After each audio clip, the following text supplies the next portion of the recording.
Hello, everyone. Welcome. Thank you all for being here. Before I got started, I just wanted you to know that it is my intuitive impression and that of everyone in our community that I've been doing the mantra for Celidia since her passing on May 16th, that she achieved illumination. She ascended. And in fact, one of our students this in the morning class that's now visiting her family in Thailand, Natividad, said that she was doing a meditation on the first ray with Master El Moria and Archangel um, um, um, Michael and Faith and Elohim, Hercules and Amazonia, and she saw Celidia in there, and they were calling her Lady Celidia. I just wanted to share that with you. Yes. You understand that Wow, I got chills. yes, yes. She has achieved her Oh, oh my God, I got emotional now. That's it's amazing. amazing. Isn't it Amazing. I wouldn't expect anything less from her. absolutely. And she ascended to the first ray, and it's the most one of the most difficult one to achieve. Wow, only Celidia. Yes, Her unwavering face got her there. exactly. Right? And of course, we guiding her, reminding her with the mantra. She Yes. Oh my did it too. God. She did it too. Wow. Amazing. Recognize and to explain this in greater detail is as follows. In the Tibetan Book of the Dead, when you're passing and transitioning the moment before death, you see a white light. But the next day, and the illumination is so brilliant, you think it's God and you're disconnected to it. It's blinding, it's so overwhelming, you think it's, but the Tibetan Book of the Dead make it very clear over and over again. You have to recognize that the luminosity you're seeing is actually you. You're not looking at God, you're looking at your spiritual body. This is you as God. And they keep saying in the book over and over again, recognition and enlightenment are one. The moment you recognize it's you, you're illumined, you've ascended. You don't have to come back in the wheel of death and rebirth. You don't have to come back again. What happened is that people, the light is so brilliant and so shiny, we disconnect to it. We don't identify it. We think we're so small and we're so broken. And there is a dim light on the side toward the back. And the dim light feel more comfortable. And we move into the dim light and we have an unfavorable reincarnation. Now, if you fail to that first day you fail to advance, the next day the light that will show up is blue. And every day the light itself has behind it masters, Buddhas, Dakinis that are trying to guide you into ascendance. And the person who's trying to help whoever is traveling through the bardo or that transit in reading the text in their bedroom or in and the mantra that they're saying for them, they're reminding them, recognize that the luminosity is you. That's what we're doing in supporting Celidia. Okay? And so what I can say to you is that the next day it's blue. After that, it's yellow, green, and then red. And after that, it's rainbow color. So the first 7 days, you have all these colors. And after that, that's the first day, the first 7 days, they call this the benevolent deities. After that, you end up having what they call the benevolent deities. And at that point, you're going to experience, instead of seeing light, you're going to see demons. But the demons are nothing more projection of your own inner fear that will show up in front of you. And if even at the time when you're experiencing big demons with voice like thunderclaps and all of that and scary figures and etc., they keep saying in the book over and over again, it's a projection of your mind. And if you can recognize this, the demon that was as big as the sky transform into rose petal and it falls to the ground, and behind it will be a Buddha that will welcome you into enlightenment. So you're reading the text and we're guiding, in this instance, Celidia with the mantra. We're guiding her for 49 days through all the stages of the bardo to remind any part of her that may exist that do not go into the dim light. Go into the light that seems to be scary, because that's where illumination is. And if you can do this, you will never have to come back here. And in the Tibetan Book of the Dead, there is a specialized prayer for each day, for each light. And to the Buddha and the Dakini that's in there, to ask them to give you safe passage into the transit, into enlightenment. The mantra is doing exactly the same thing that we're listening in her behalf. We're trying to help her, and sure enough, she heard us. And on the day of the red color, which is because the first ray energy, the color is red. And I remember on that day, which was the 6th day, I kept feeling this sense of vastness and joy. When I thought of her and her name, I felt this vastness and this joy. And I'm like, I think Celidia just ascended. I think I'm experiencing her ascension, her illumination, because I felt such joy that day. And then other people started confirming it as well. And today I was completely like floored when Natividad confirmed that she heard them call her Lady Celidia. So in our future connection to Ascended Masters, we can include Lady Celidia as one of the people to be close to our collective, to guide us into the work that we're supposed to be doing toward the galactic equator crossing. I love this so much. Yeah. Only Celidia. Oh. And you know what? It's also taking care of my grief. Yeah, that happiness, right? Yes, Yeah. yes, yes. I mean, it's making me emotional, but happy tears. Yeah, yeah. It's care of my grief, because I don't have to grieve anymore. Yes, she's in a so much better place. Oh my God. Absolutely, absolutely, absolutely. I mean, of course, physically, I miss her. I miss her laughter and her saucy comments and jokes and her insight, her wisdom. But she can do so much more where she is. Oh yeah, 100%. Exactly. She can do so much more now. Yes, yes. And because she's so close to us, we can call upon her and ask her for support and help. Do not hesitate, because she's Yes. Yeah. yes, yes, yes, yes.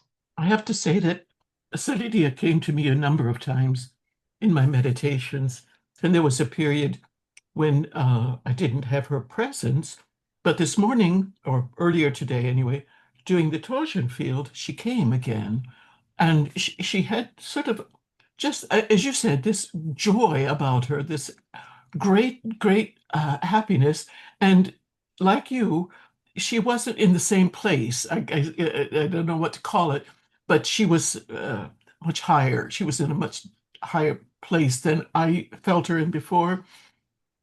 And it was like she was encouraging me to the project that I had in mind that she seemed to know about. So I think she's already at work doing her thing. She's already helping us and being on the front lines with us. So God bless you, Celidia. Absolutely. Absolutely, absolutely. I wanted to share that with you, to share the great news, because when I mentioned it this morning, and Natividad is currently visiting her son and her daughter-in-law in Thailand, and she joined her in the Zoom, and she was like, "This is what happened with me in my meditation this morning." She was with the El Moria, and all of a sudden, Celidia was there, and they were calling her, the Elohims were calling her Lady Celidia. Stunning development. I'm so happy, so pleased. Go Celidia. Yes.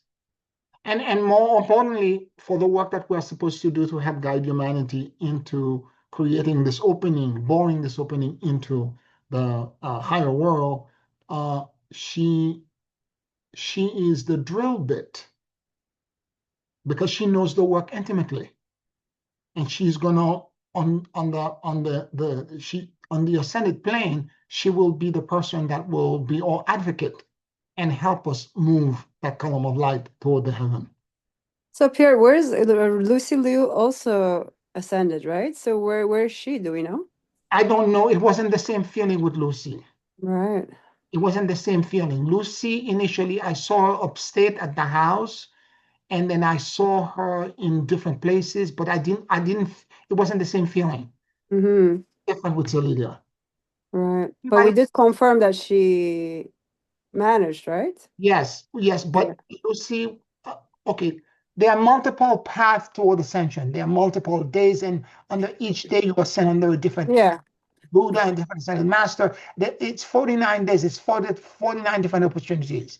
So Lucy didn't, it was very different. The first ray and the red light is very complicated because Mm-hmm. your will has to be very strong. And if you remember, two things I want to remind you. If you remember, we were doing the personal power for several months now. Yeah. The first ray is the ray of will and power, the will and the power of God. Yeah. Yeah. Okay? Additionally, Oh, she was also doing it with us. Yeah. Right.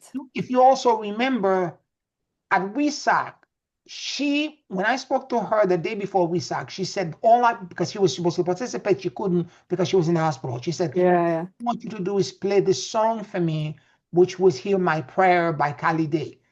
That song, if you hear the words, it says, God hear my prayer in the morning when I wake up and when I go to sleep at night. And when my work here is done, and and you're ready to take me back home, I want you to be saying, well done. Done with tears and sorrow. Have mercy on me. Wow. She knew her soul. Yeah. She knew she My, was leaving. She was wow. trying to tell us to the song that she was leaving. All my hair is lifted on my body.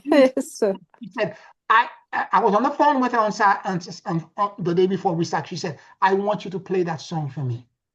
Please share that song. This is coming from my heart to you. that is amazing. Well, that makes me happy. Me too. Me too. Me too. Me too. All right. Any other questions or comments or insight that you may have about this topic?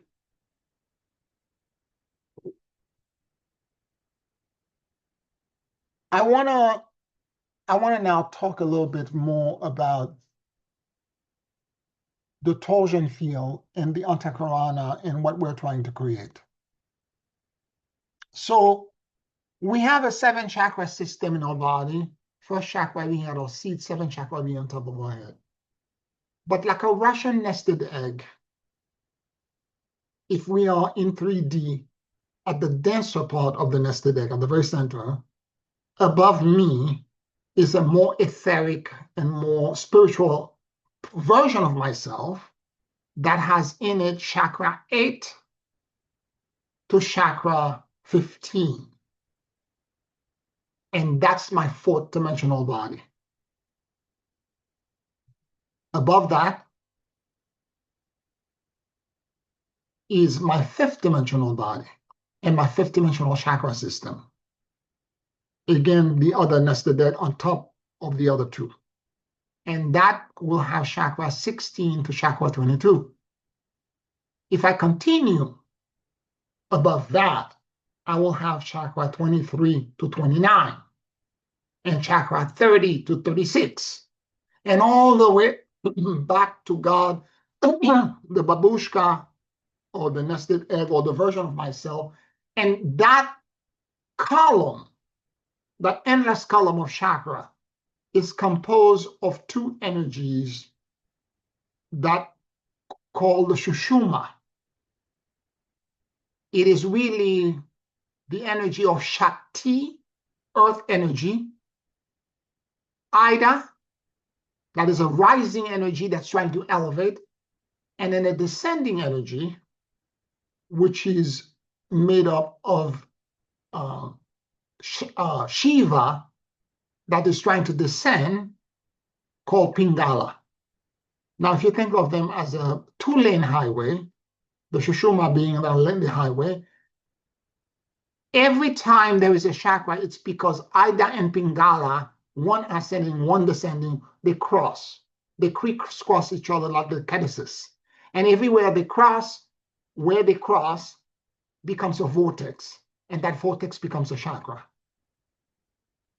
Now, if you look at the composition of the first chakra in our physical body, it will have a lot of Shakti or earth mother energy and a little bit of the Shiva energy that's descending.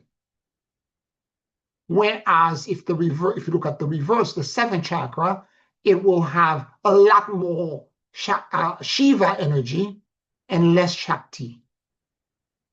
So incrementally, all the chakras have different strength and composition of Shiva and Shakti energy. The same is true of my fourth dimensional chakra system, my fifth, my sixth, and seventh, all the way back to God. The technology of the torsion field of the Guardian Alliance of Light, we have around us when we are in coherence, where our mind and our heart are in coherence with each other. We have a torsion field, which is like a donut, a giant donut that recycles upon itself, where the filament of the donut keep recycling all around us. We're in the center when we are in heart and mind coherence. But my fourth dimensional body, my fourth dimensional self, that I'm not conscious of, it's there. It's in that highway, by the way, that chakra column all the way back to God, that inner chakra column, is called the Antakarana. Or sometimes they call it the Rainbow Bridge.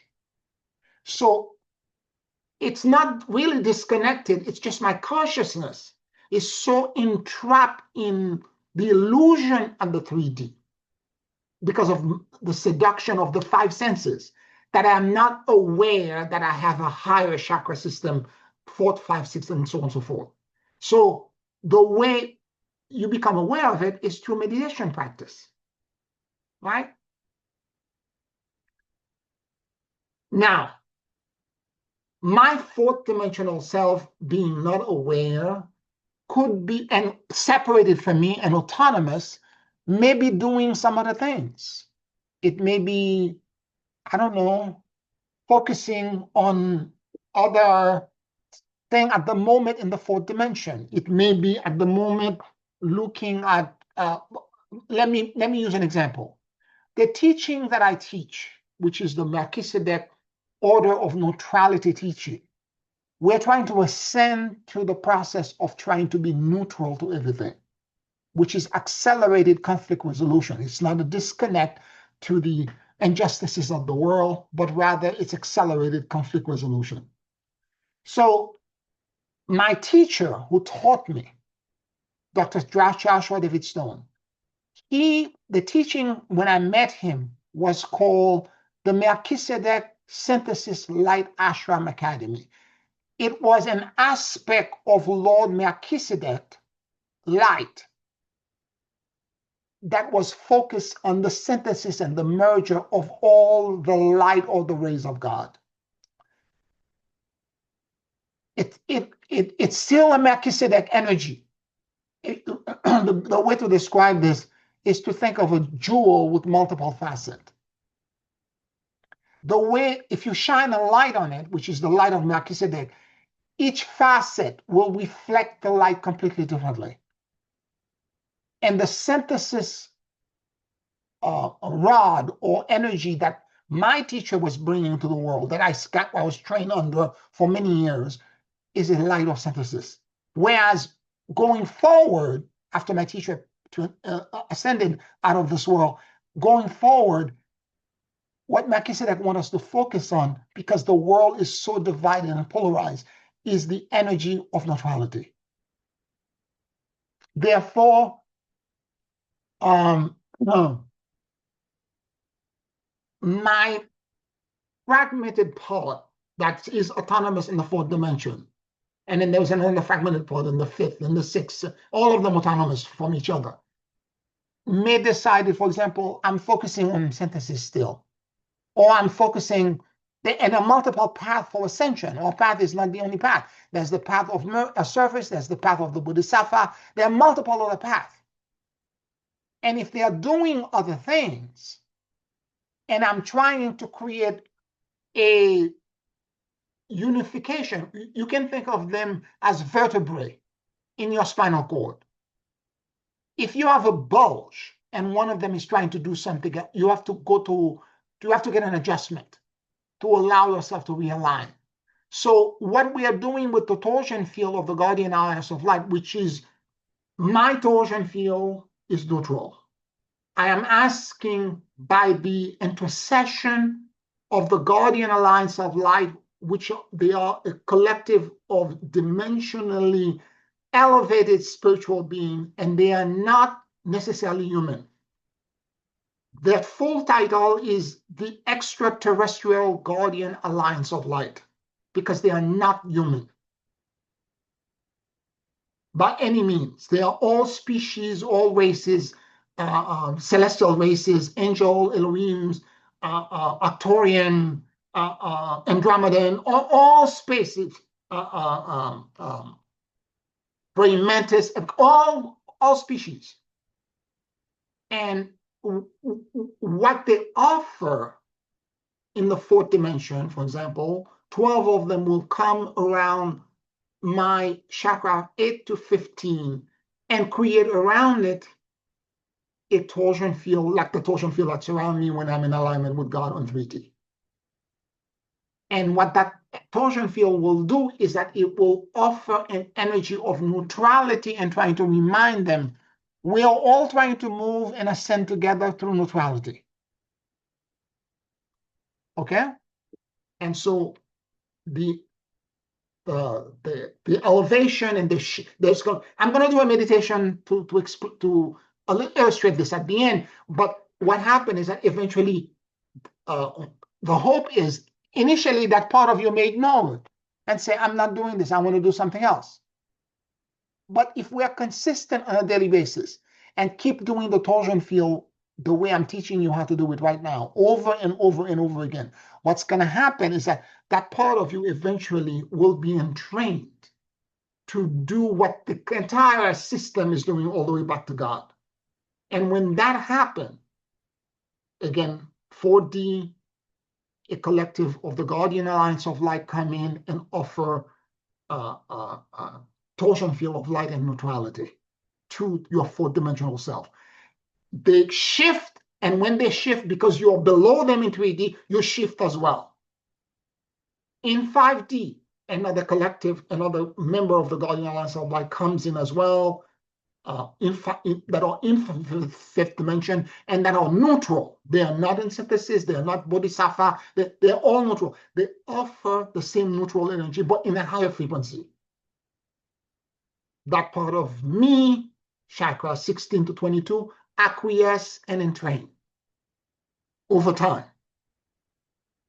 Then the same thing is repeated all the way back to God. 12 of them nesting on top of each other, with the following caveat, that the first guardian, the energy of the first guardian comes in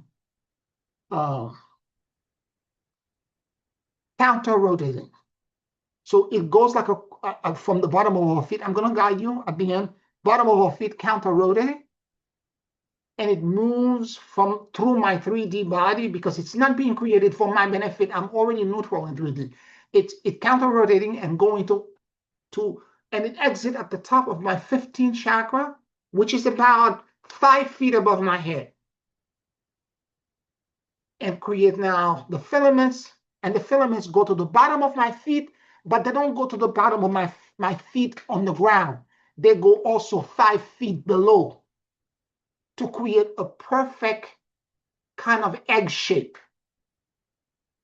So you're not only elevated, you're also grounded.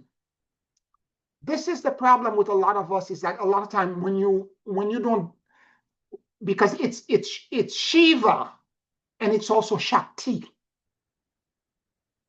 So you are going in height and you're descending in depth. right? And that part is important because a lot of time we allow ourselves to go in height, but we are forgetting how to ground. When you're dealing with electricity, although the energy we're doing is neutrality, which is scalar wave, 0 point energy, but if you're dealing with any kind of energy, it has to ground. When electricity, all electrical wires have a grounding rod in it, a grounding cord in it. If you have a house or a high structure, and you put an antenna, and that antenna grounds it into the ground, so that electrical surcharge, what they call EMF, electromagnetic frequency force, that gets charged through lightning dropping or ambient electrical energy that's in the air. When there is a surcharge in this, you want it to ground before it short circuit everything. So if we're not grounding and we're not allowing, for example, the first guardian is counter-rotating, goes at the top of the 15th chakra. Then the filament that is right up, and you feel the energy of neutrality around you, you sit in it, you bask in it, you can feel the shift. And then right above it, at the top of the 15th chakra, and your head and the fourth dimensional body, a filament is extended. And it now reaches the top of the fifth dimensional chakra system, which is your 22nd chakra. So you go another 5 feet. And then at that point, the energy of Shakti comes in, Pingala, now rotating clockwise. And it passes chakra 22 to 16, then 15 to 8, then 7 to 1, and goes into the core of the earth. And it goes 5 feet and 5 feet, 10 feet in total. And this process continues and it creates a filament. Now, as it reaches the bottom, 10 feet, the filament moves from the bottom of your feet and goes back into the top and creates a nested torsion field on top of the first one. So the first one is counter-rotating, second one is clockwise rotating. And they nest on top of each other, one bigger after another. This one rotating this way, that one rotating that way. Am I making this too complicated, or are you all getting this? Any comments? I'm just curious, Pierre. No, you're coming through loud and clear. We are in human form in this third dimension. Yes. And maybe our height, so our chakra system may be 5+ feet. Are we in a physical form in the other dimensions, and is that form human? It's actually more than 5 feet. You're right, Celidia. I mean, Celidia. You're right, guys. Celidia is here. Yes. Celidia is here. You're right, Janice. I'm using us as a gauge in height. But really, by the time you get to the 12th guardian and the 12th torsion field, you've reached infinity times infinity. It's endless. But the process, why I'm saying this is because you need to remember how big you really are. This is what happened when you go in the bardo after your transition. That light is so big and so immense, you don't ever think it's you, because you're seeing yourself as a small shell of maybe 4'11" or 5'6" or whatever it is, whatever height you are. So to understand yourself as being something so much bigger, I don't want to. I could say to you, allow it to evolve and to go as high as it wants to go. If that works for you, you can do that as well. I was just thinking, though, you were speaking about the extraterrestrial guarding the lines of light, right? So are some of our higher bodies, our higher forms, extraterrestrial in their form? Yes. Yes. That's interesting. Extraterrestrial means that it's not created or made on Earth.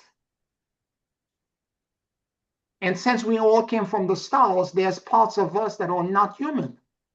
Right. So not human on Earth, but humanoid extraterrestrially, Exactly. possibly, but or other forms as well, right? Exactly. Exactly. Oh, that's very interesting. In other words, sometimes there are some forms of life that are completely pure energy and pure thought. They don't have a physicality. Oh, But yes. once you get to let's say the ninth dimension, you're not physical in any way, shape, or form. Is that right? Okay. So ninth dimension on up is non-physical. Yeah, you've reached such level of transcendence. You're no longer physical in any shape or form. You can manifest if you focus in the 3D if you desire, but Mhm. there is no necessity for it. Beautiful. Thank you. You're welcome. Any other questions or comments? Or Lisa, you wanted to say something? Oh no, I was just listening and it was just coming clear. And I was still very excited for Solidia Yes, and yes, your explanation of that. Thank you. yes, yes, yes. You're welcome. And so the thing for us to understand is that as the guardian, as this elevation continues,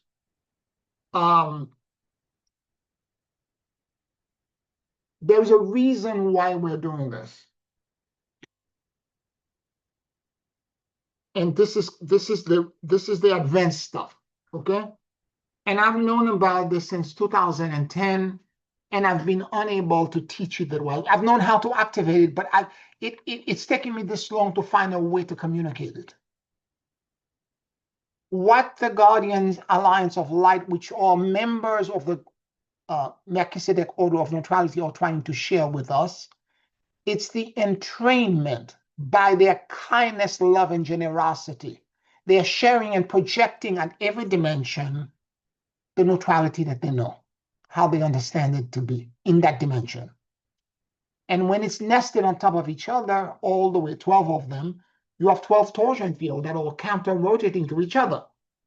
And it creates a gigantic column of light. And it's not going to be always aligned. As you all know, if you've been doing the practice as long as you have, you will understand there are times when you get to a certain level, it might be the seventh guardian or the eighth guardian, all of a sudden you black out, or you don't remember where you are, or you feel that it's being bent, or you have an image or an experience that seems to be negative and you don't understand where you are. It's because that part of you that exists in that dimension is doing something else. It got busy doing something else. And it was not paying attention to the entrainment and the frequency you were sending. Because remember, these are autonomous part of you and they have to eventually agree we're all doing the same thing. And what the guardians and what Lord Melchizedek want us to do now is that after I have first guardian comes in, counter-rotating, passing through us, exiting to the top of my 15 chakra, filament going down, creating all around your torsion field of light and neutrality, counter-rotating. They want us, me in 3D, you, all of you in 3D, to say at this point, begone time and space. I have told you, and I'm going to explain it again, what that command is. What I'm going to share with you right now is theurgy. It's ceremonial magic. It's celestial magic. It's a way, the actual term, the actual Kabbalistic term is called a measure of God. In all tales, and you can see them in movies, like Gandalf in The Lord of the Ring, in the Bridge of Khazad-dûm, with his staff in his hand. And the staff in his hand, and he said to the demon, of the Belrock demon that was in front of you, you shall not pass. And he struck the rod. When he struck the rod down, he created an exception in the universe, which is that the physical laws of the universe are going to be suspended.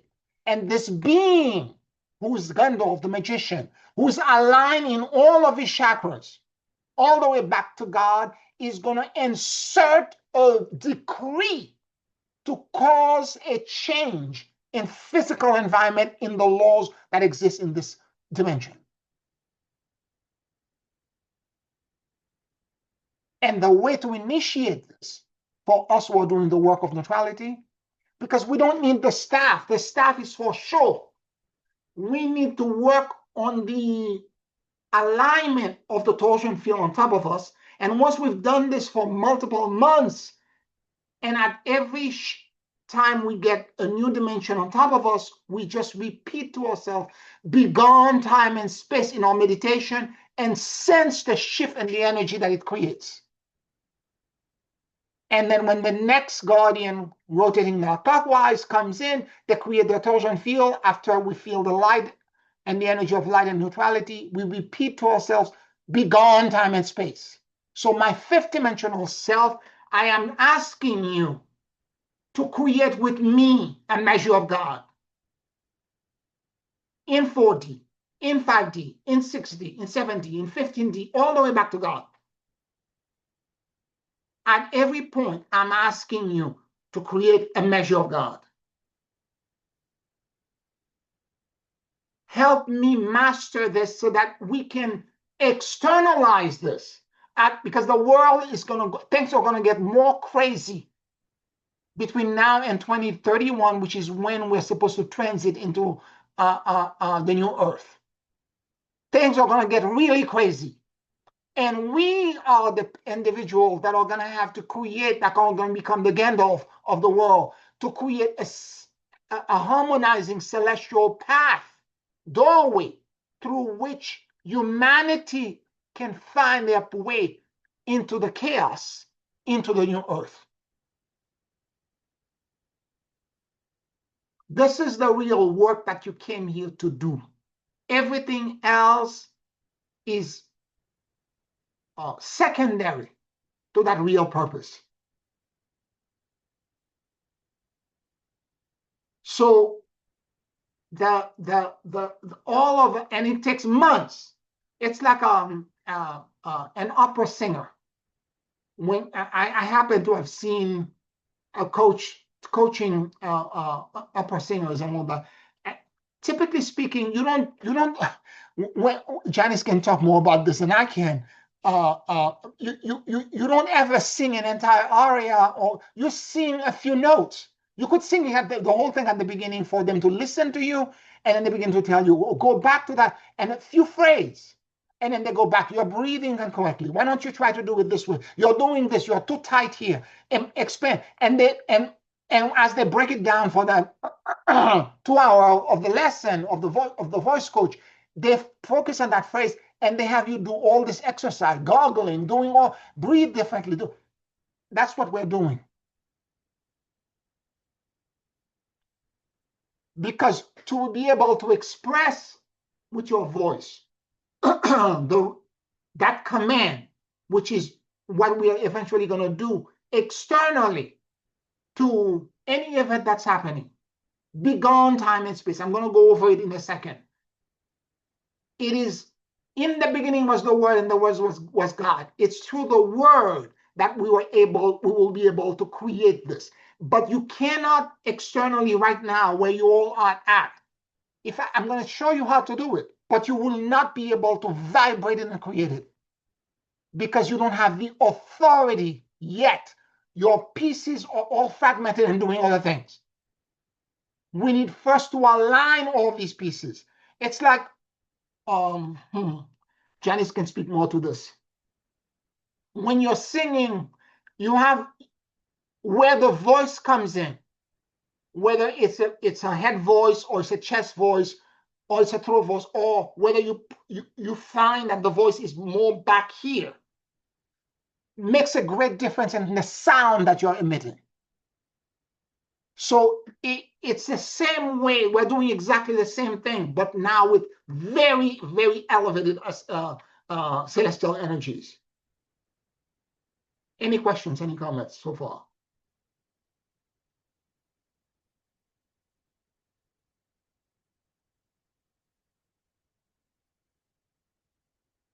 Okay, so what is this all leading to? It's leading to this one thing, that at some point between now and the next 2 years, it will probably be before that, we all should be, if we're practicing on a daily basis, I will send the recordings that we do today to all of you to practice. But if we all do this and do this the right way, what's going to happen is that at some point, we're going to get to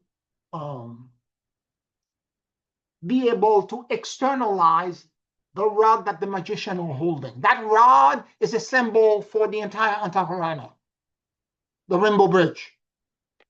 And the way we will do it is that we will verbalize with words. I can't do it to the camera because every time I do it with the camera, I freeze the camera, I do all kinds of crazy stuff because the energy is so potent, it will disrupt the EMF it's going to create is going to disrupt the electronics. So I'm going to do it toward this way. And I'm going to do it in profile. So with your hands like this, you will open and close it 3 times while repeating, begone, time, and space. And then when you do this, begone, time, and space, because you've now trained yourself every time you do this for what you're doing is that you're banishing every laws of physics that exists in time and space, in 4D, 5D, 6D, etc., all the way back to God. In one snap like this, you're banishing all of it. This is immense and bold. And you have to be humble and aligned to be able to do this. And it takes months of training. So begone time and space, and what you do at that moment, you're going to look outside of yourself. Let's say I'm in a room where there's a lot of negative energy and I need to clear it. Instead of going with a dowsing rod, trying to clean every corner and something that might take hours for me to do, I'm going to do it with 12 breaths. Begone time and space, and I hold my hand, and as immediately as I say it, utter it outwards, the rod that's in me will be projected to where my eyes is focused in the middle of the room. When you're in dreams, if you're in trouble in your dreams, if you see a scene through a window, you're in a room, you feel trapped, and you go outside and you're lucid in the dream, and you see a scene through the window, if you focus your eyes on the scene, what happened? Your consciousness is immediately transported, and the dream changed. You're in the forest or the field that you saw. It is your eyes that will direct where you go, where your consciousness goes. And consciousness overrule all the physical time-space laws, because the universe is created by consciousness. And what are we? We are conscious beings that are floating unconsciously in emptiness. And what I'm asking you to do in the training that I'm doing and that many other practices are doing is to teach you how to become consciously immortal. So what's going to happen is that when you say the begone time and space and you hold your hand, where you're looking, you will feel the energy shift. The entire column, not just me, but 4th-dimensional me, 6th-dimensional me, 7th-dimensional me, 15th-dimensional, you will see all of them move together as one rod and go into the center of the room. And as that happens, you're going to feel the guardian now coming one more time. And the first guardian counter-rotating. And I usually followed it by breathing with what I'm feeling energetically and seeing. The first guardian comes in, I inhale, and I see the energy rising, and it creates a torsion field. I see the filament gets created. And then above it, the second guardian comes in clockwise. Filament coming down into the core of the earth. It's created, second torsion field. 12 torsion field. And by the time you get to 12 breaths, the entire system is created. The measure of God is created. If there are people in the room, energy in the room will shift automatically.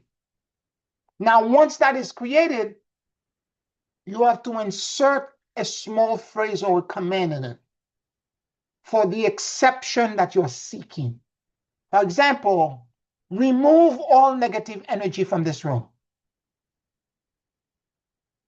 or sanctify this room and remove all negativity. You will know, because when you're in that alignment, you will be inspired to know. It's sometimes it's not even a complete sentence. It's like 4 or 5 words. Like in the case of Gandalf in the Bridge of Castle, you shall not pass. It's a short sentence. It's very short, always succinct and very short. But it comes with will and power.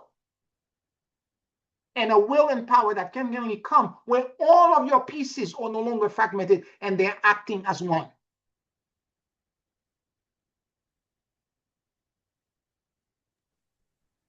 Yes, Jonas. In our training sessions now, when we don't have necessarily a room or something else that we're really aiming or looking or gazing upon to remove, but we are projecting, I guess, our intention to some issue, some circumstance. Is that how this will work for Yes.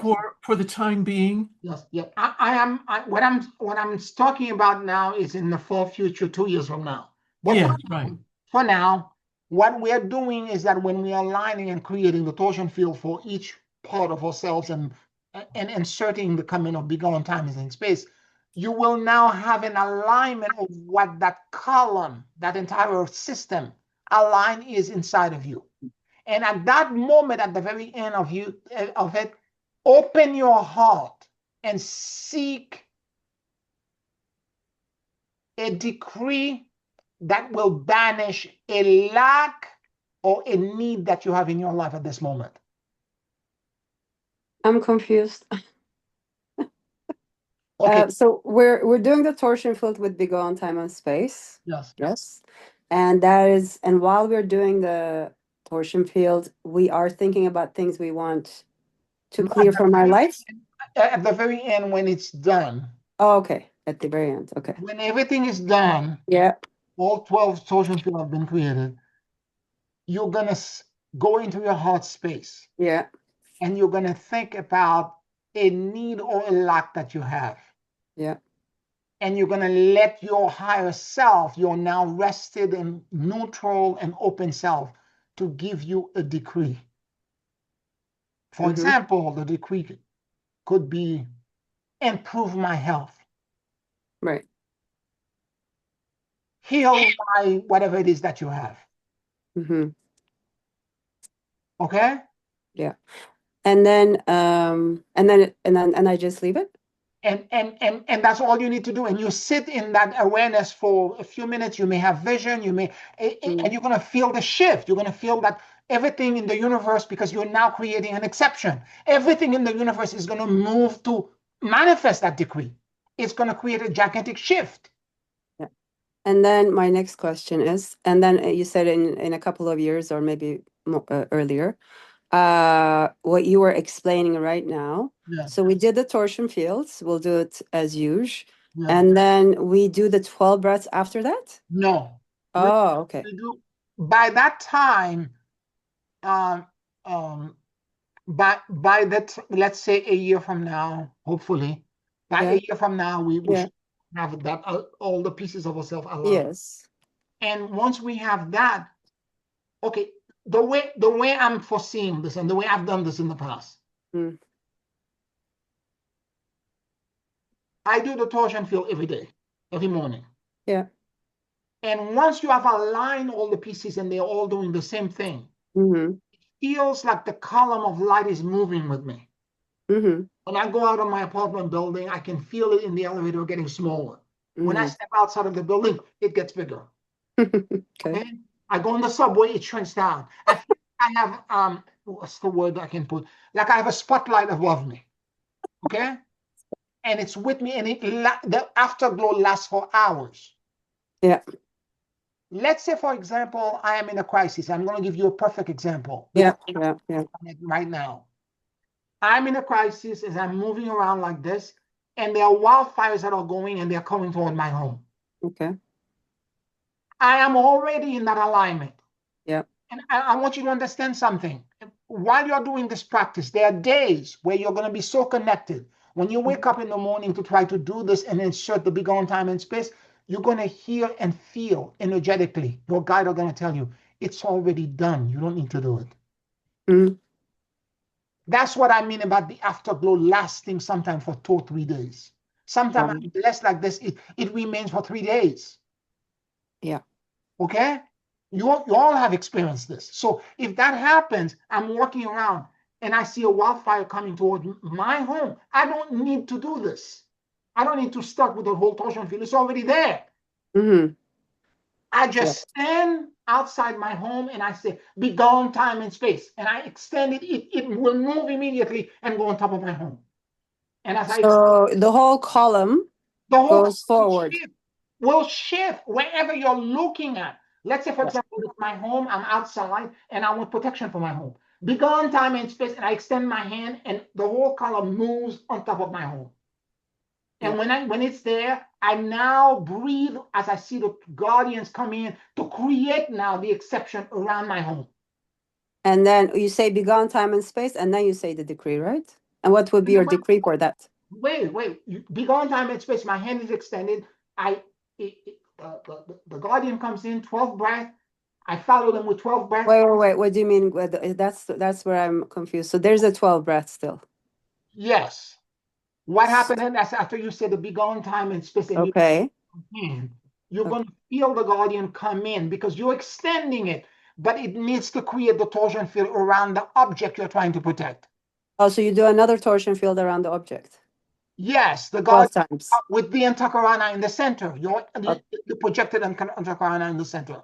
Okay, 12 guardians. You did the whole torsion field around that area or this issue, whatever. And then when it's done, as I extend myself, protect my house from wildfire. Got it. Now I understand. Thank you. Or protect my house from flooding. Yeah. Yeah, I thought we were doing from earthquake, whatever it is. Yeah. Because it doesn't matter to a force that's big, that's creating an exception in the entire universe. This is the way that Moses and the children of Israel split the Red Sea. Yeah. So we can do a torsion field around situations too. Any situations that we feel we need support in. Exactly, but it has to come from wisdom. And by the way, you cannot make a mistake with this.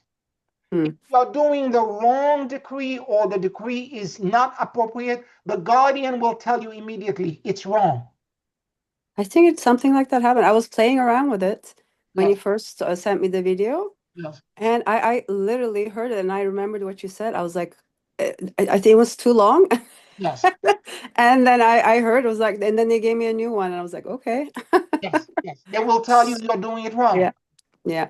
Funny enough, I've been playing with just the torsion field itself, the way you're explaining it. And now we're doing the big on time and space.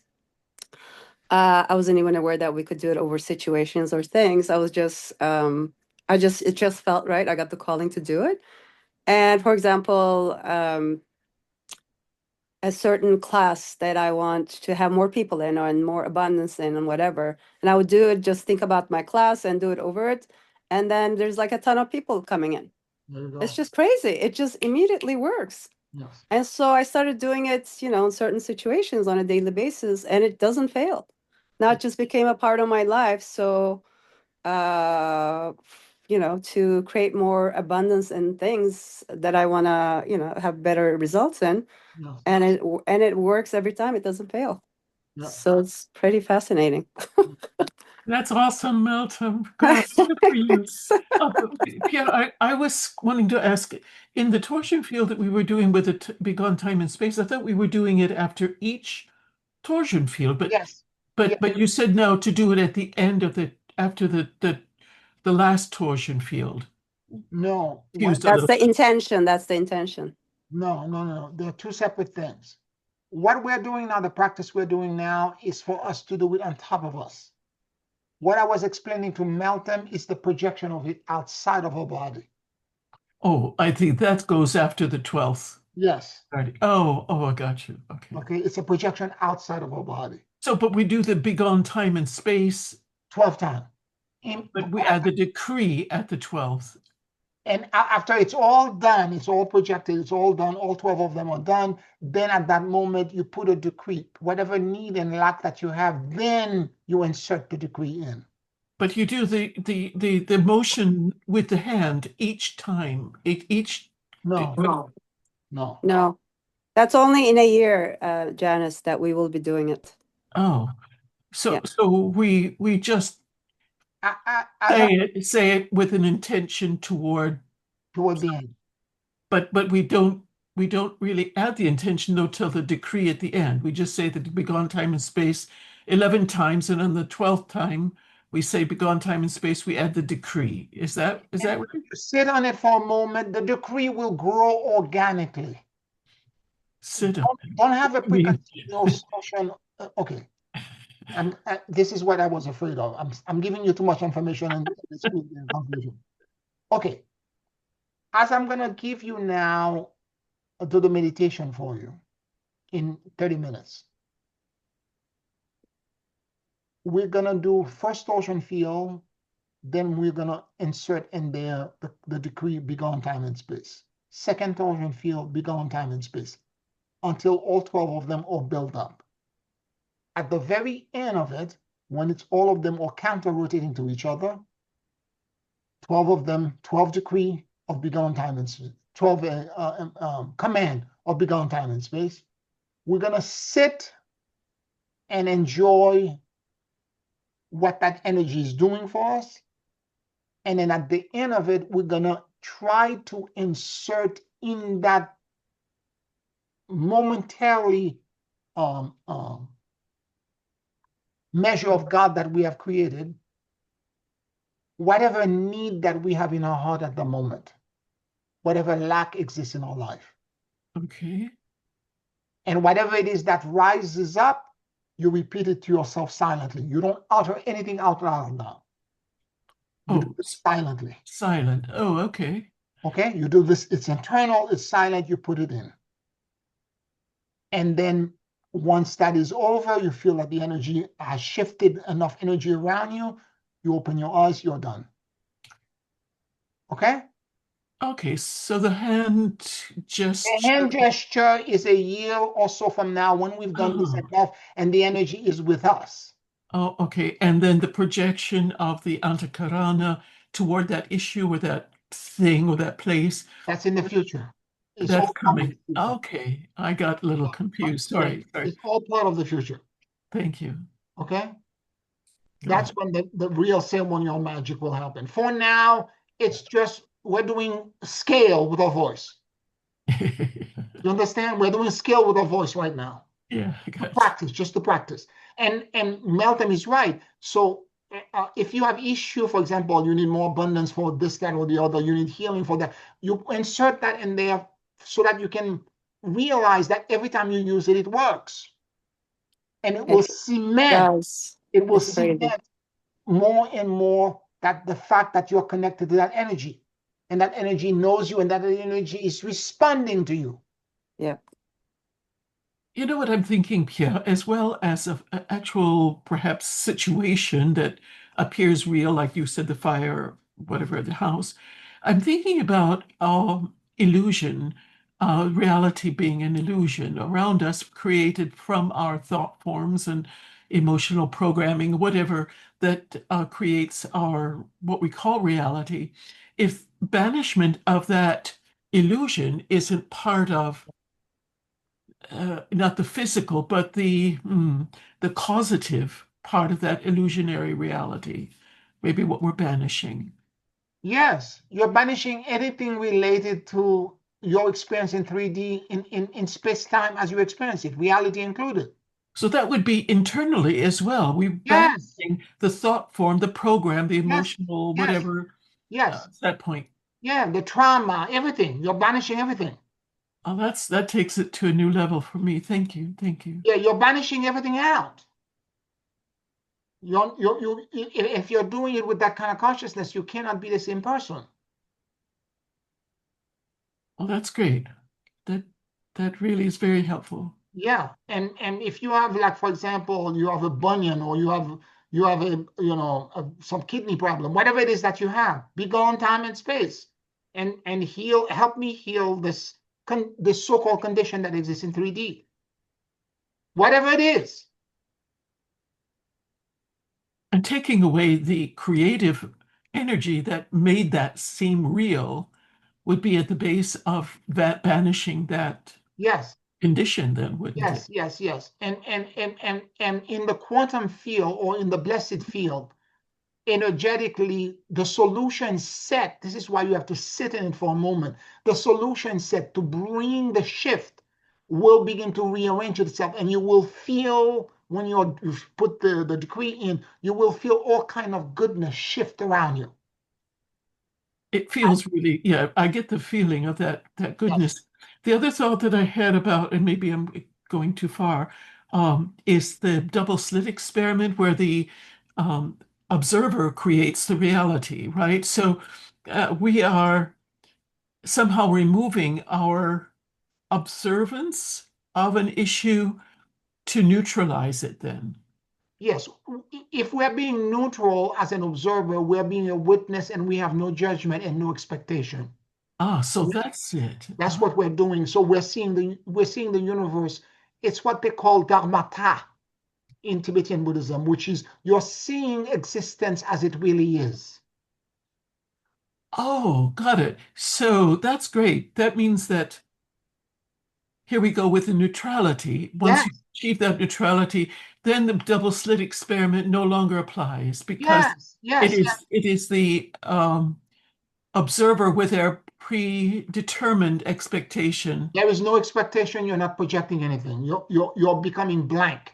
And because you're becoming blank, what happened is that you're seeing things the way they are. And the sensation typically is, as I told you before, it's utter stillness. Yes, yes. And can you It's have a rest. It's presence? complete rest. All the burdens are gone. All the wrinkles are gone. Everything is gone. Can you have a preference still at that point? Well, this is why I'm saying stay in your heart when it's done. And Yeah. your heart will tell you what need and what lack that you have. Uh-huh. It will rise automatically, organically. You will know that's what I need. Oh, well, that's powerful. Because when you're in that stillness, and a lot of times people mistake it because in Tibetan Buddhism, they call it the emptiness. It's a vast, endless expanse. I call it infinity times infinity. But it's not empty. It's not a void. It's not a nihilistic void. It's actually filled with benevolence, with flowing energies or frequencies that are moving about. And you let the energy, because it's so super intelligent, it will know what lack you have and it will bring it to the surface.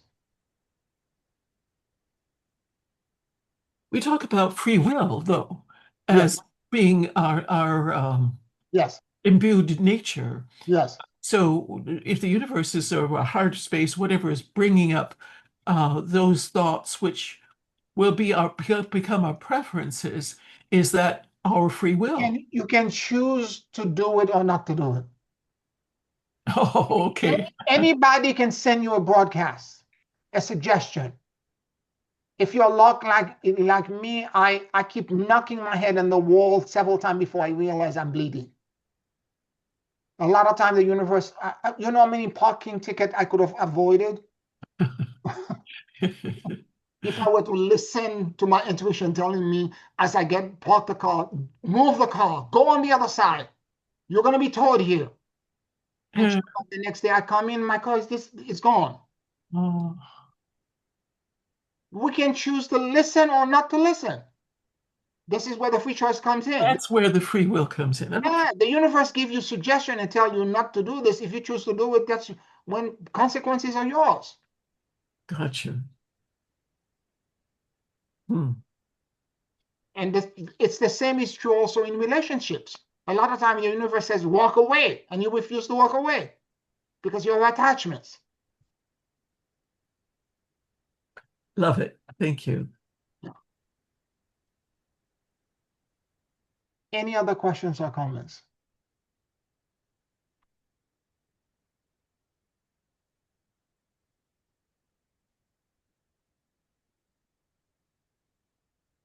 I've packed quite a bit of information in this class. It's a rehashing and it's an expansion of what we already know.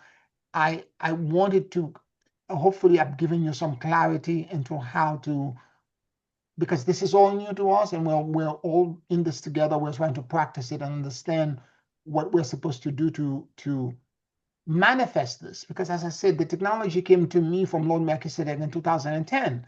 I just didn't know how to communicate it because I was able to manifest it and project it, but I didn't have the technique that he's teaching me now, which is to insert the beyond time and space at every torsion. I didn't have any of that information, access that information. I was doing it automatically because in past lives I had done it in celestial realm, and that memory imprinted in me, and I was able to do it.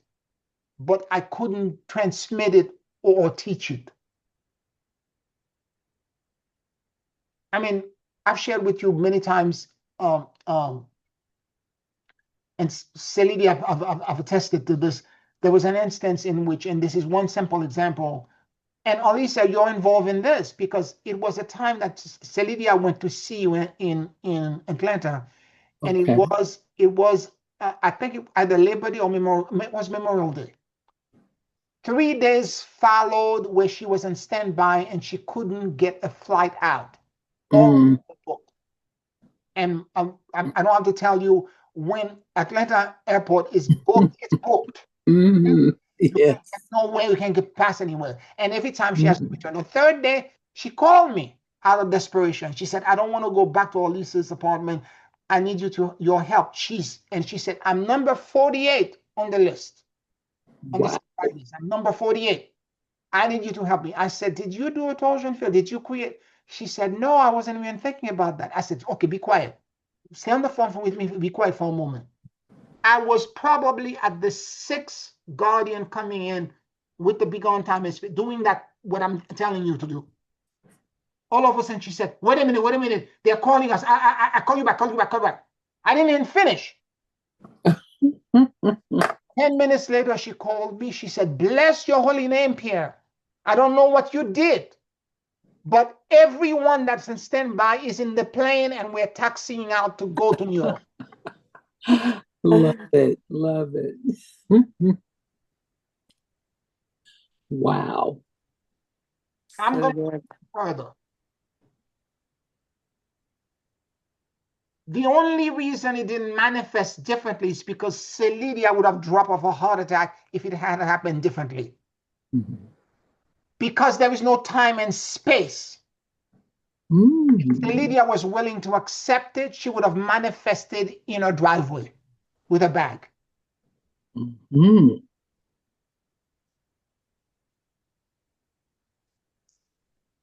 There is no reason why it would have happened. Celidia said to me, well, she said, if that had happened, you're right here out of heart attack right then and there. But it came, the miracle came, the exception came in a way she was willing to accept. And the explanation was the plane that was making the connection where all these people were going to New York was delayed, and therefore all the people in standby, I didn't even finish the system. I was probably at torsion field number 6 or 7. Wow. And it happened like that. She said, everyone, she said, they didn't even check our boarding passes. She said, go. Everyone went in. Wow. Talking about a miracle and an exception. When was the last time you went on an airplane without somebody checking your boarding pass? Never. And when Celidia said, when we went in the plane, they said, take any seat. Just take any seat.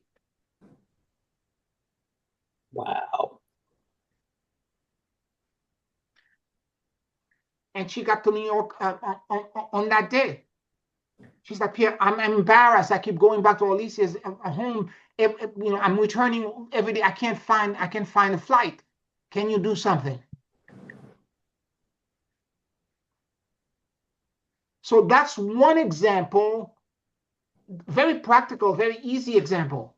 I didn't even insert a command. I didn't even complete the system. It it knew what it was supposed to do, and it created the exception like that. That's what I mean, Janice, in the end, that sometimes the universe knows what you need and create as I'm creating the torsion field, all I kept thinking, bring Celidia home now. That's what was in my head. Bring Celidia home now. And the universe heard me. It manifested like this. Wow. Would the universe have prevented the manifestation of bring Cydidia home if it had harmed others in the process? And is there a way that this can be used with a negative No, repercussion? no, no, it can't. Okay. It's celestial and divine magic. It can't. It can't.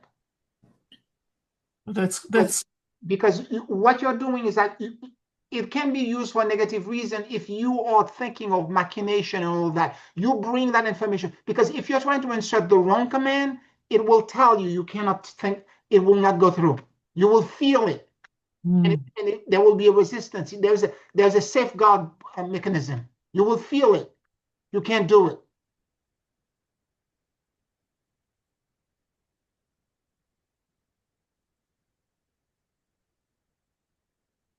So do not worry about this. If it's the wrong command, as Melton was saying, they will tell you either to change the command, refine it. It's the wrong thing you're putting in.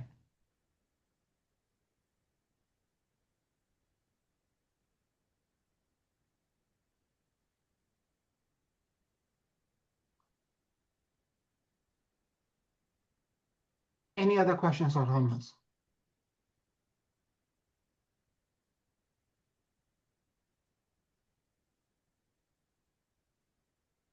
All right, let's take a 5-minute break, a water break, and then in 5 minutes we'll begin our closing meditation. I will do the whole thing with you, and I will record it, and then tomorrow I will send it all to you as a way for you to listen to it, to download it and listen to it and practice it. Okay, great, great.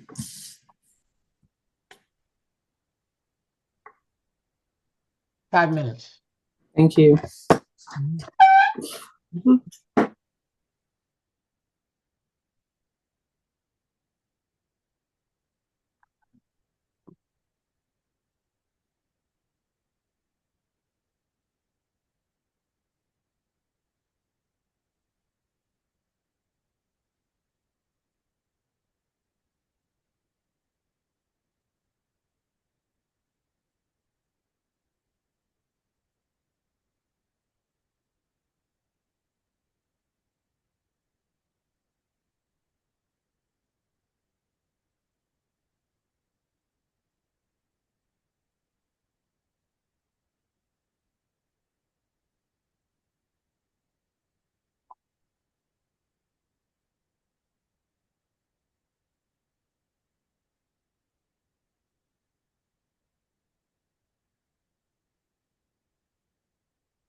Take a very deep and slow breath.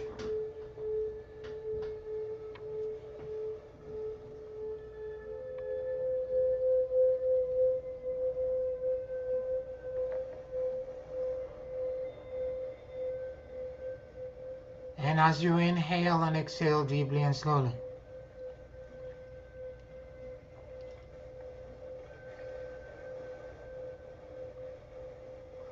allow the universal life force that permeates everything to enter into your lungs.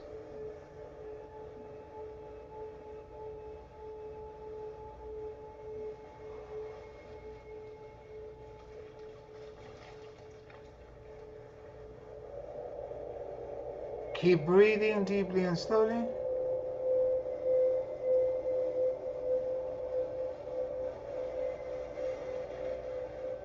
And let your soul and your awareness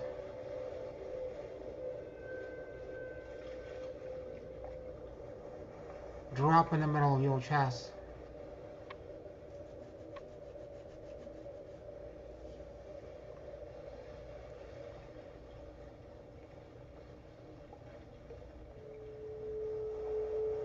Please forgive me. I love you and I let go.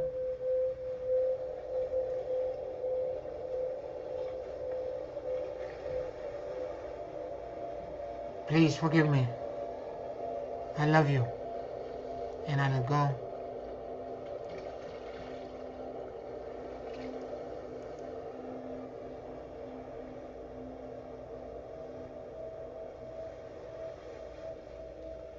Let your mind and your heart sync with each other.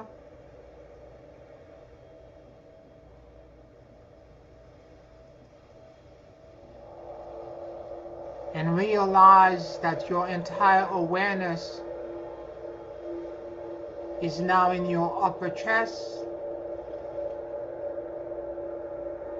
And notice what you noticed.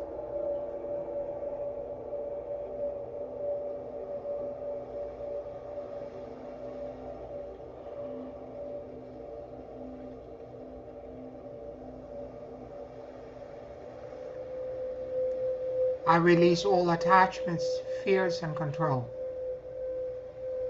And I surrender into the great emptiness and endless luminosity.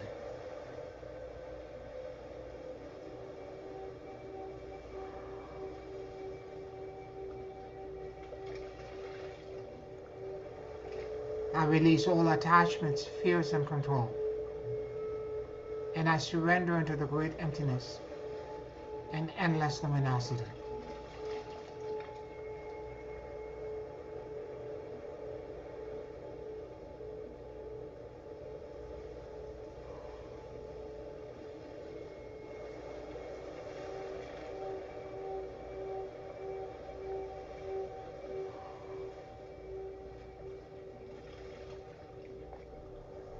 And the guardian alliance of light approach you, offering to gift you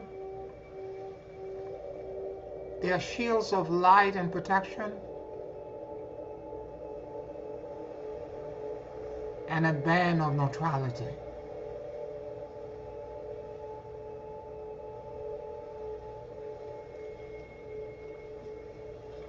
If you are ready to accept this gift at this time, answer affirmatively.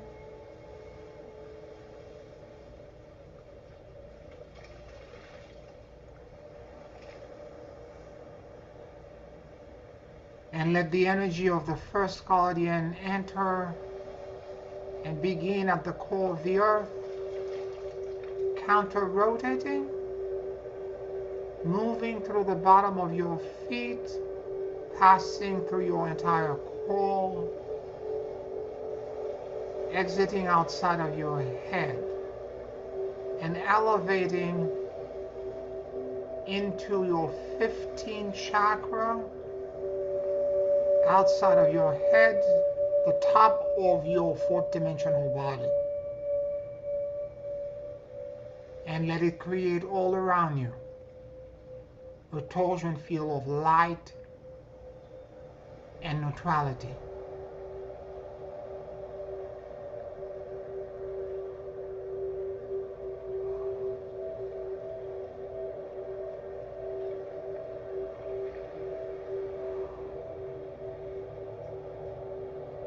Begone time and space.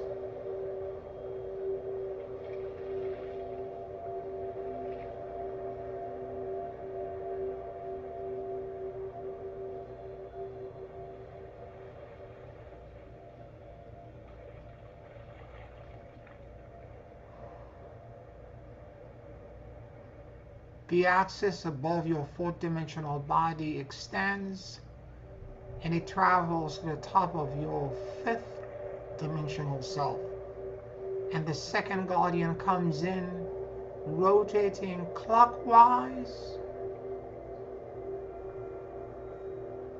cascading down, and now moving through the top of your fourth dimensional body, passing through you, exiting at the bottom of your feet and going at the bottom of your fourth and fifth dimensional chakra system, and creating all around you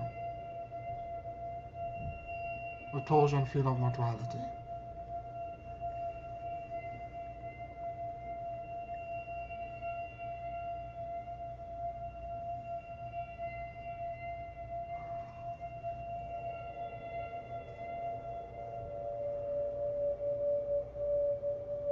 Begone time and space.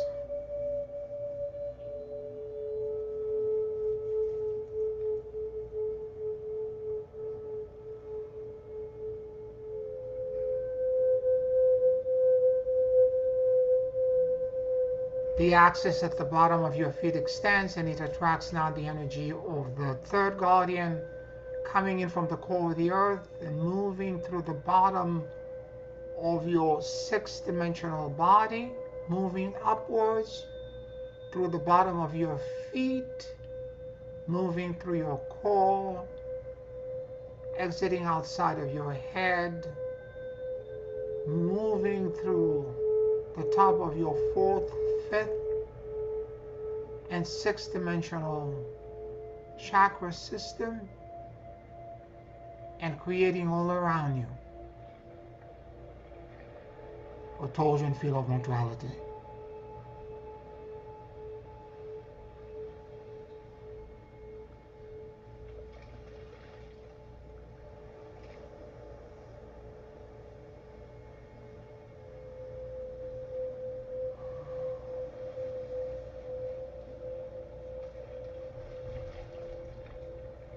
Begone time and space.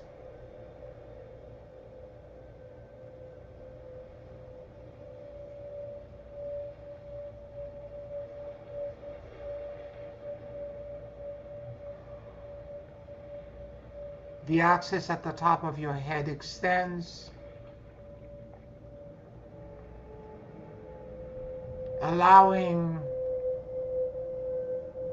the fourth guardian alliance of light to come in at the top of your seventh dimensional body, rotating clockwise, passing through your sixth, your fifth, your fourth dimensional self, moving through the top of your head, going into the core of the earth to the bottom of your fourth, fifth, sixth, and seventh dimensional body,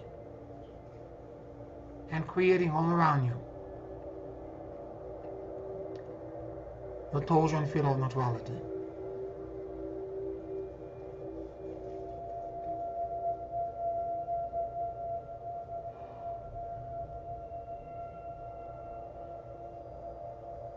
Begone time and space.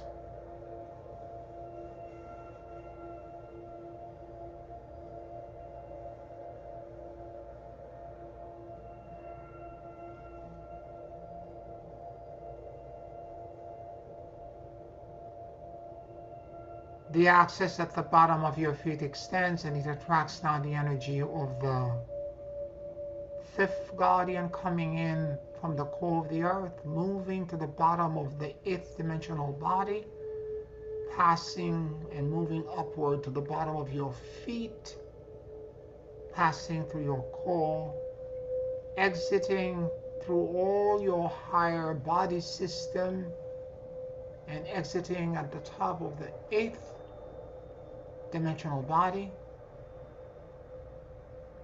creating all around you a torsion field of light and neutrality.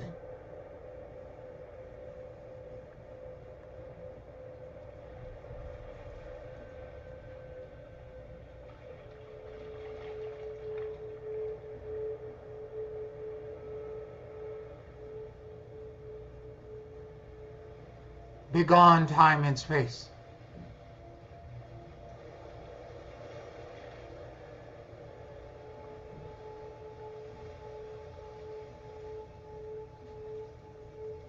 The axis at the top of your eight-dimensional body extends, reaching the top of the ninth dimensional chakra system. Count, rotating clockwise, dropping down, passing through your eighth, seventh, sixth, fifth, fourth, and your entire physical body, going to the bottom of the fourth, the fifth, the sixth, the seventh, the eighth dimensional body system, and the ninth, and creating all around you the torsion field of neutrality.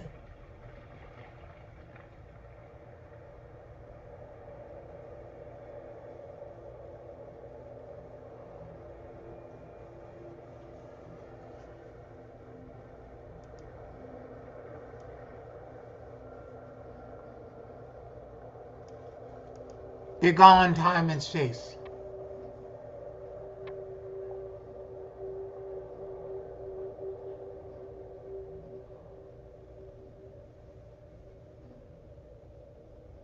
The axis at the bottom of your feet extends and it attracts down the energy of the seventh guardian coming in from the core of the earth, counter-rotating, passing to the bottom of the 10th chakra system, moving through your bottom of your feet, passing through your core, counter-rotating, exiting your 4th, 5th, 6th, 7th, 8th, 9th, and 10th dimensional chakra system, and creating all around you a torsion field of neutrality.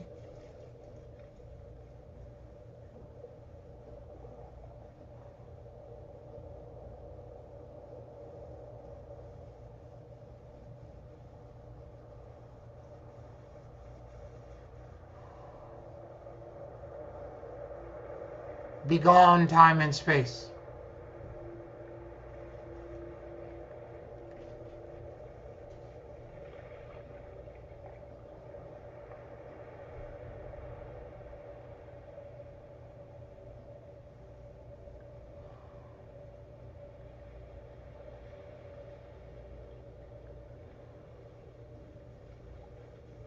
The axis at the top of your head extends and moves into the 11th dimensional body, attracting the energy of the 8th guardian, rotating clockwise, cascading down, moving through all your lower body system, passing through the top of your head, moving down your column and your core, going into the core of the earth, and exiting at the bottom of the 11th dimensional chakra system, creating all around you a torsion field of light and neutrality,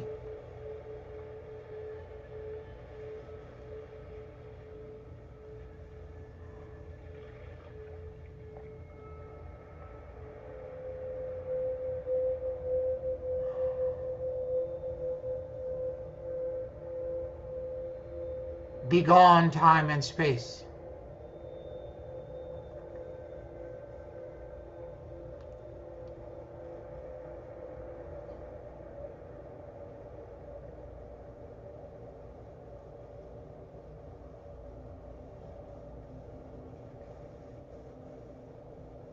The axis at the bottom of your feet extends, and it attracts now the energy of the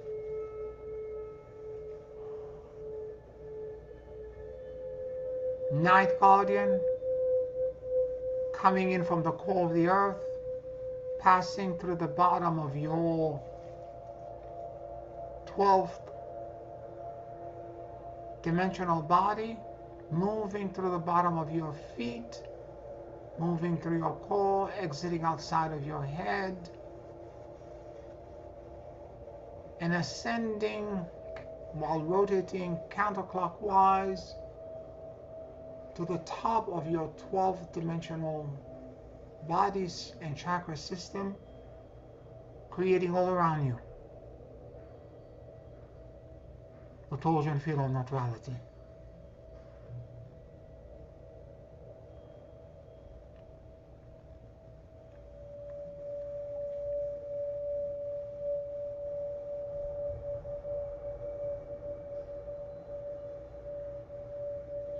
Begone time and space.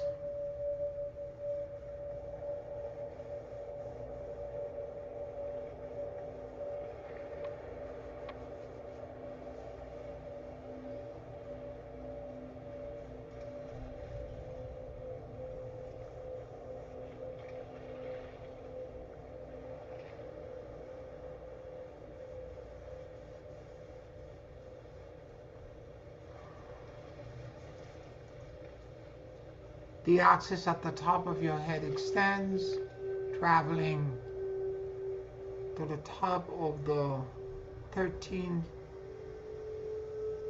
dimension, attracting the energy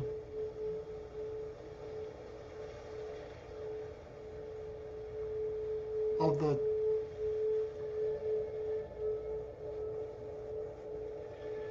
10th guardian, cascading down as it moves through your entire core, passing through your physical body, rotating clockwise, exiting your bottom of your feet, and going into the core of the earth and the bottom of the 13th dimensional body as it creates all around you a torsion field of neutrality.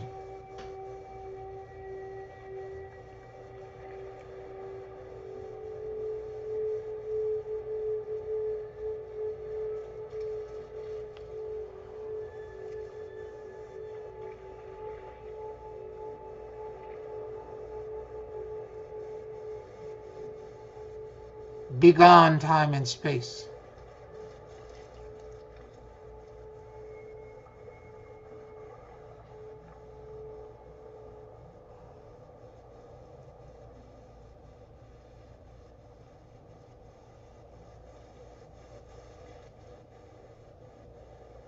The axis at the bottom of your feet extends, and it attracts now the energy of the 11th guardian, counter rotating, rising upwards, passing through the bottom of your feet,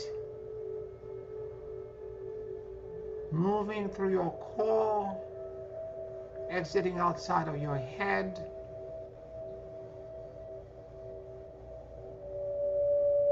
passing through your whole, the higher dimensional body, and exiting at the top of the 14th dimensional body,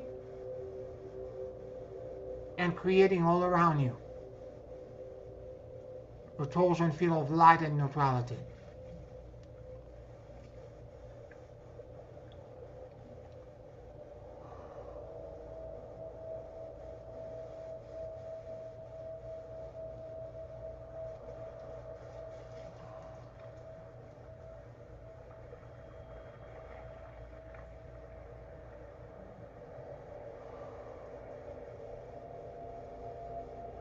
Begone time and space.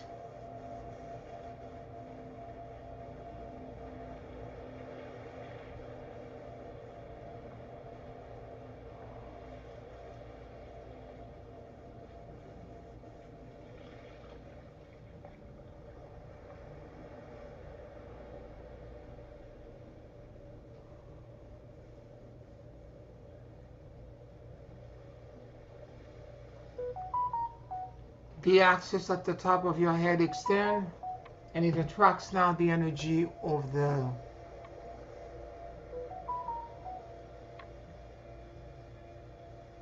twelfth guardian, cascading down from the top of the 15th dimensional body, moving through your core, passing through you,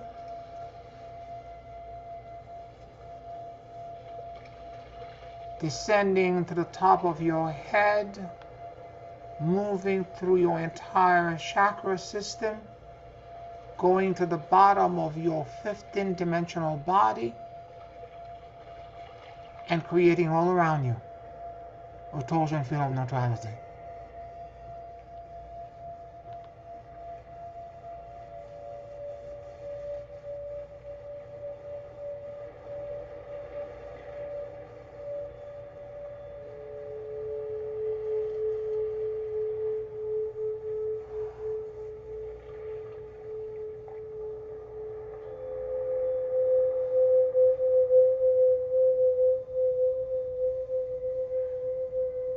Begone time and space.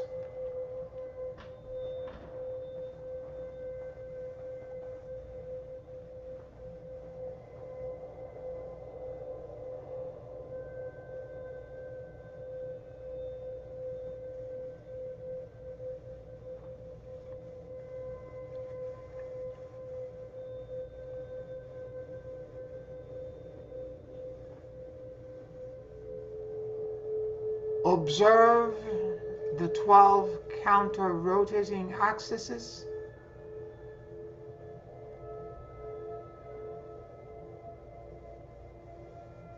that are spinning in your core.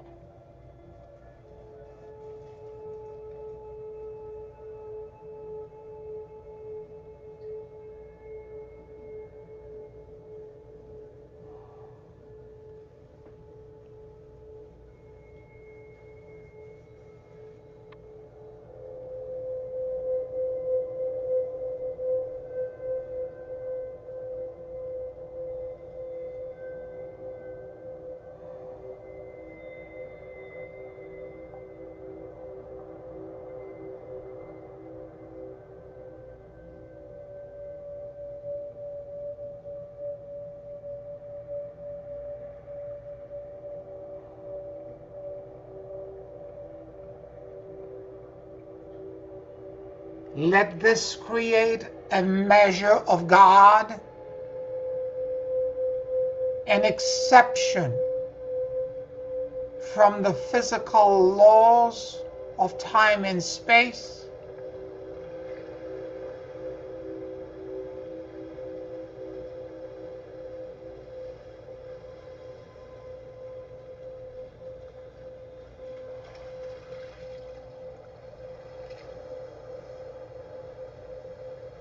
and let the purity and the simplicity of your heart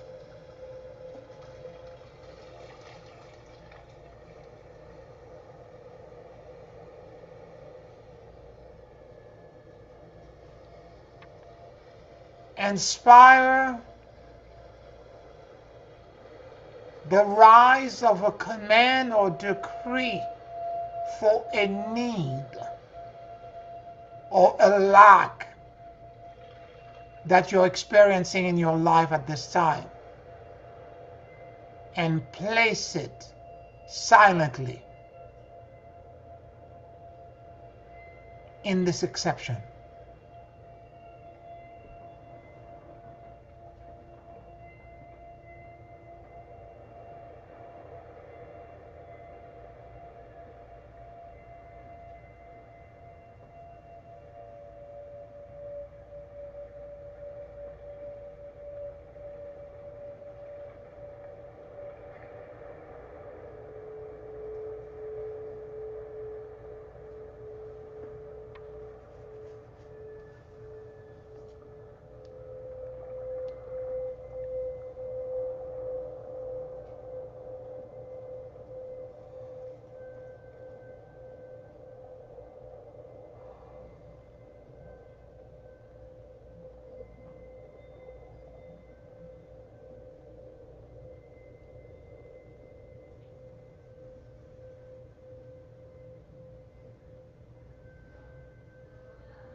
Hosanna into the highest.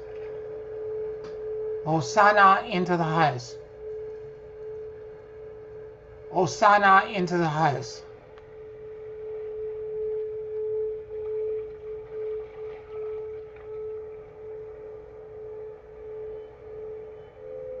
Take a very deep and slow breath.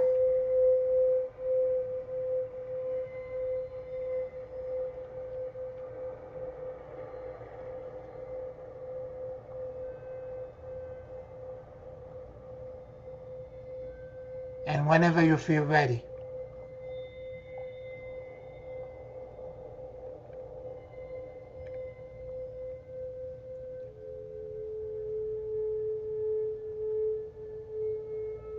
you can open your eyes.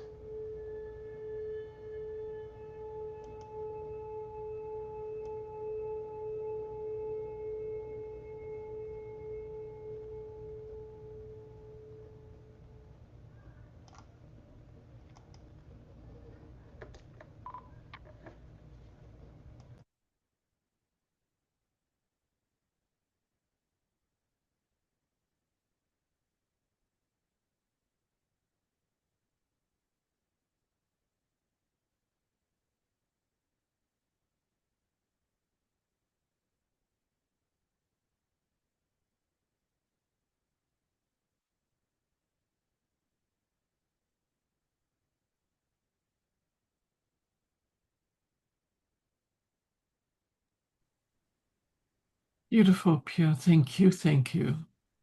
You're welcome, Janice. I wondered if we create a joint torsion field like we did at the fire pit upstate and when we suck. Do we, as a group, when we do this torsion field?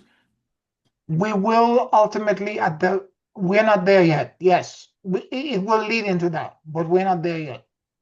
We have to master this well and be Yeah. able to connect to this, for months before we can actually do this together. Understood. Thank you. Yeah. Thank you, Very everyone. good. Thanks, Ever. Thanks, Pierre. You're welcome. Love you all, and I'll talk. Wow, thank you. Thank you. Love you.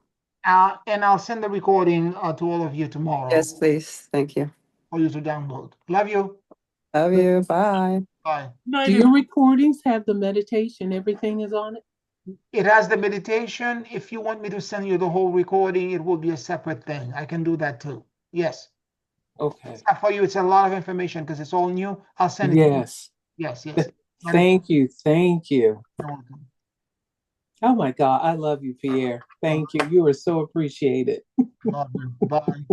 Bye-bye.